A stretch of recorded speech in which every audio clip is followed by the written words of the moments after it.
Bonjour à tous. L'OTAN fête ses 75 ans lors d'un grand sommet à Washington en ce moment. Et si, à force de vouloir aller trop loin, les nuages noirs s'accumulaient au-dessus de l'OTAN et faisaient en sorte que cet anniversaire soit le dernier. Avec notamment, vous le savez, une très grande échéance dans quelques mois, en novembre, aux États-Unis. Avec possiblement, l'hypothèse, la probabilité se renforce jour après jour, l'arrivée de Trump au pouvoir, qui pourrait tout simplement faire disparaître l'OTAN, un vestige de la guerre froide qui aurait dû disparaître depuis longtemps. Puis il y a d'autres nuages noirs qui s'amoncellent.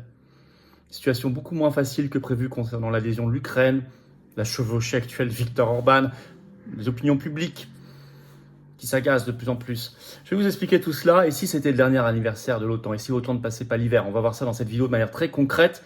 C'est un plaidoyer pour la paix, cette vidéo. Et vous savez que nous souhaitons, nous patriotes, que la France quitte l'OTAN pour défendre ses intérêts nationaux et pour défendre la paix en France et dans le monde.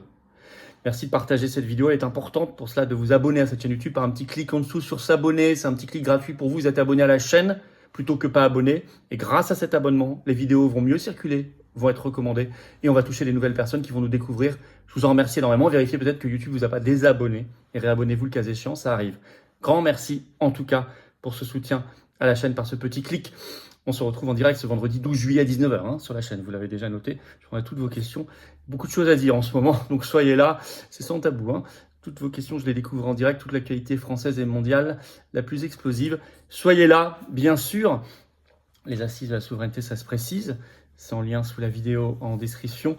Vous pouvez vous inscrire. J'ai un nouvel invité qui m'a confirmé, Éric Morillo, qui sera là.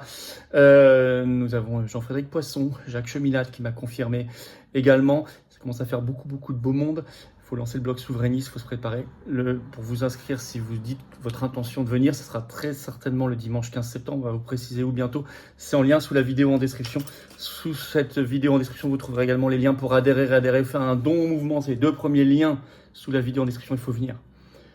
C'est incroyable ce qui se passe en ce moment. Toutes ces tambous, toutes ces compromissions, ces trahisons, ces petits arrangements là, c'est dégoûtant. Ici, il y a un bloc de conviction et de souveraineté, de conviction, de cœur, de combat, de rassemblement. Le plus grand mouvement souverainiste de France vous attend. Vous pouvez adhérer ou faire un don au mouvement pour nous aider à financer ces assises très essentielles de la souveraineté et tout le reste, et à financer les élections législatives. On devra tous être prêts, rassemblés en 2025 quand il y aura certainement la nouvelle dissolution, mais je ne peux pas y arriver sans vous. On n'a pas un centime d'aide publique ni d'aide des banques. Adhérer ou faire un don. Les deux premiers liens sous la vidéo en description. Les liens sont également sur les-patriotes.fr, notre site. Je vous attends, je vous en reparle tout à l'heure. On y va, en tout cas bienvenue. On y va, l'OTAN fête tel son dernier anniversaire, ah oui, contre un peu toute attente. On pourrait se dire, l'OTAN ces dernières années a montré les muscles, guerre d'Ukraine, de nouveaux adhérents, la Suède, la Finlande, ils sont passés 30 à 32 pays membres, ok. Mais il faut toujours devancer les tendances qu'on fait sur cette chaîne et on se plante rarement, très rarement. Et quand on regarde bien ce qui se passe, c'est beaucoup plus fragile que ça. D'abord, l'OTAN veut aller trop loin. Je prends par exemple, mais il y a beaucoup d'articles. Cet article du Monde du 7 juillet, le titre « Sur le flanc est de l'OTAN, à la frontière avec la Russie, l'ère de l'avant-guerre a commencé ». Je vais vous lire le début de l'article, il est très significatif. Voilà. L'invasion de l'Ukraine en février 2022 a accéléré la remilitarisation du flanc oriental de l'OTAN, renfort de troupes, déploiement d'équipements lourds. L'Alliance Atlantique, qui célèbre à Washington ses 75 ans du 9 au 11 juillet, se prépare à une possible attaque russe. C'est un mouvement lent, progressif, mais toujours plus visible. 2 ans après le début de la guerre en Ukraine en février 2022, le renforcement militaire du flanc est de l'OTAN est désormais une réalité de plus en plus tangible aux latitudes arctiques, des latitudes arctiques de la Finlande aux rives de la mer Noire en Bulgarie. Est-ce que c'est ce que veulent les peuples? On va y revenir. Je cite, l'accélération du processus a été actée lors du sommet annuel de l'OTAN à Madrid en juin 2022 et devrait connaître une nouvelle impulsion avec le sommet prévu à Washington, donc du 9 au 11 juillet. On est en plein dedans. Mais oui, mais les résistants se multiplient face à ça. D'abord, les opinions publiques sont de plus en plus inquiètes par rapport à la guerre. Et on l'a vu en France. Alors c'est vrai que les Patriotes, nous sommes le seul mouvement français politique à organiser de vastes manifestations contre cette guerre en Ukraine pour sortir de l'OTAN et pour la paix partout en France depuis 2022. Et on n'arrêtera pas, parce que ça secoue l'opinion publique et ça réveille tout le monde. Mais on voit que dans beaucoup de pays, ça s'agite, les opinions publiques sont de plus en plus inquiètes, je vais y revenir. Mais d'abord, une partie du monde se rebiffe. Prenons cet article de Fox News le 3 juillet. Le titre Poutine et Xi Jinping, donc Russie et Chine, se rencontrent pour renforcer l'alliance contre l'Occident avant le sommet de l'OTAN. En effet, les 3 et 4 juillet, il y a eu la session annuelle de l'Organisation de coopération de Shanghai. L'Organisation de coopération de Shanghai a été créée en 2001. C'est aujourd'hui 40% de la population mondiale et 30% du PIB mondial. Il s'est réuni cette année au Kazakhstan. C'est 9 pays membres, dont l'Inde. Donc Russie, Chine, Inde, ça veut dire beaucoup. Plus la Turquie qui était là comme pays partenaire. France 24 note le 3 juillet que tous ces gens-là, tous ces pays, donc c'est 40% de la population mondiale, ont plaidé pour, je cite, un monde multipolaire juste, un front commun face à l'Occident, avec 3 axes: la dédollarisation de leurs échanges commerciaux pour des monnaies nationales, stopper la présence militaire américaine dans leur zone et obtenir l'autonomie énergétique. Donc là, c'est une partie du monde qui se rebiffe par rapport à l'OTAN et qui veut affaiblir l'OTAN. Dans le même temps, à l'intérieur même de la zone, il y a des turbulences, notamment la Hongrie, qui est pourtant membre de l'OTAN et de l'Union européenne, qui déstabilise l'alliance par de simples voyages et de simples pourparlers. Comme quoi, c'est assez facile. Et pourtant, la Hongrie n'est pas le plus grand pays du monde. C'est un petit pays. Et pourtant, que de bruit. Comme quoi, ce serait facile. Imaginez, la France s'y mettrait. On pourrait mettre à terre l'OTAN très vite. Les Échos ont noté sur la Hongrie le 8 juillet le titre: le Premier ministre hongrois, donc Viktor Orban, est allé parler de l'Ukraine avec Vladimir Poutine, puis avec Xi Jinping, sans mandat de l'Union européenne. Parce que la Hongrie, depuis le 1er juillet jusqu'au 31 décembre, a la présidence tournante du Conseil européen. Orban troll l'Union européenne. Alors je vous lis un extrait des Échos. À peine commencée la présidence hongroise de l'UE, Viktor Orban ne cesse d'ulcérer la quasi-totalité de ses homologues européens. Le Premier ministre hongrois a débarqué lundi matin à Pékin pour y rencontrer le président chinois Xi Jinping, courtisant un autre dirigeant autoritaire dans la foulée de ses entretiens avec le président russe Vladimir Poutine vendredi à Moscou. Mission de paix 3.0 pour l'Ukraine, a écrit Orban sur son réseau social X à son arrivée à Pékin pour une visite gardée secrète jusqu'au dernier moment. Avant Pékin et Moscou, Orban avait fait mardi dernier un déplacement à Kiev, le premier depuis la guerre en Ukraine, pour y rencontrer son président Zelensky. Le dirigeant hongrois, dont le pays exerce pour 6 mois la présidence tournante de l'UE, avait appelé à un cessez-le-feu. Il n'y prône que la paix. Il a vu l'Ukraine, puis la Russie, puis la Chine. Et il parle partout de cessez-le-feu et de paix. C'est du bon sens partout, mais il est fustigé pour cela. Réaction ulcérée, écrivent les Échos. Par exemple, le vice-chancelier allemand Robert Habeck, le 8 juillet, a déclaré « Viktor Orban ne parle pas au nom de l'Europe ». Charles Michel, qui est une autorité en ce moment des institutions européennes, a écrit sur son compte X, je cite: « La présidence tournante de l'UE n'a pas de mandat pour engager le dialogue avec la Russie au nom de l'UE. » Mais Orban va aussi aller, là, il est actuellement à Washington pour le sommet de l'OTAN. Il parle avec tout le monde. Donc vous voyez, et ce n'est que la Hongrie. Et pourtant, ça déstabilise. Il se fait là, en ce moment, le porte-parole d'opinion publique, j'en parlais, qui n'en peuvent plus de ce climat de guerre, d'avant-guerre, de pré-guerre, de guerre mondiale. Les opinions publiques n'en peuvent plus, les peuples n'en peuvent plus. Il suffit qu'un pays, pourtant pas le plus grand du monde, la Hongrie, agisse différemment, pas follement, juste, il va voir tout le monde et il parle paix, il dit la même chose à tout le monde. C'est rien d'extraordinaire, c'est le bon sens. Ça déstabilise l'OTAN. Et il y a de plus en plus de résistance à l'adhésion de l'Ukraine à l'OTAN. Ça a été noté par le site Euractiv le 8 juillet. Le titre: pourquoi l'adhésion de l'Ukraine à l'OTAN reste compromise. On parle même maintenant d'un Zelensky qui est de plus en plus déçu et amer. Je vais vous citer un petit extrait d'Euractiv. Jusqu'à présent, la position officielle de l'OTAN a consisté à dire que l'Ukraine rejoindrait l'alliance militaire occidentale un jour, mais pas tant que le pays est encore en guerre. En outre, elle doit remplir 2 conditions énoncées dans le traité: des réformes démocratiques et une contribution à la sécurité. Bien que les responsables ukrainiens admettent en privé qu'ils ne s'attendaient pas à une invitation à rejoindre l'OTAN lors de ce sommet de Washington, ni même prochainement d'ailleurs, ils soulignent également que Kiev cherchait au moins à obtenir un langage renforcé à Washington, ce qui n'est pas le cas. Si ce n'est pas le cas, nous aimerions voir quelque chose qui ressemble à une invitation, a déclaré le président Zelensky à Bloomberg, ajoutant que cela serait perçu comme un signe que personne n'a peur de Poutine et que tout le monde est sûr des dirigeants américains.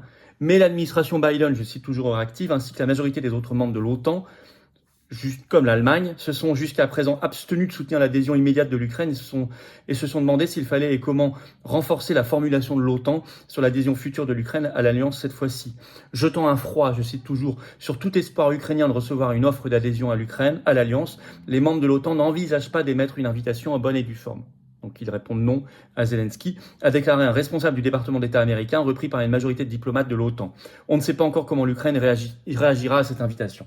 Donc, alors ce cas c'est intéressant, vous savez, là c'est déjà en fait une victoire de Trump, parce que rien que ça s'explique beaucoup ce comportement américain par la campagne américaine en cours, électorale présidentielle pour novembre. Trump force tellement à la paix, attaque tellement l'OTAN, que même le camp Biden n'ose plus trop bouger. Et finalement, met loin l'Ukraine. Et puis de toute façon, bien sûr, voyons l'éléphant au milieu de la pièce, c'est l'élection américaine. L'OTAN est en plein doute en réalité juste avant la présidentielle américaine. Ça a été noté par une dépêche AFP ce 9 juillet. Le titre, l'OTAN se réunit en sommet à Washington en pleine incertitude politique. Le sommet, je cite, est dominé par le climat d'incertitude politique aux États-Unis. La perspective de la victoire de Donald Trump est renforcée par le fait que Joe Biden s'acharne à rester candidat. Plus Biden est candidat, plus Trump a de chances de l'emporter. Or, Biden veut rester candidat. Je vais vous citer un extrait de la dépêche AFP. Aux États-Unis, à 4 mois de l'élection présidentielle, le président américain Biden, 81 ans, doit lui, jour après jour, prouver qu'il est non seulement capable de battre son rival républicain Trump, mais aussi de gouverner la première puissance militaire mondiale. Les appels se multiplient, y compris au sein de son camp démocrate, pour qu'il renonce à se présenter après le calamiteux débat fin juin face à son adversaire de 78 ans, où il est apparu très fatigué et embrouillé. On en avait parlé. France 24 note le 7 juillet, Joe Biden s'entête, les démocrates paniquent. Qui craquera en premier ? Écrit France 24.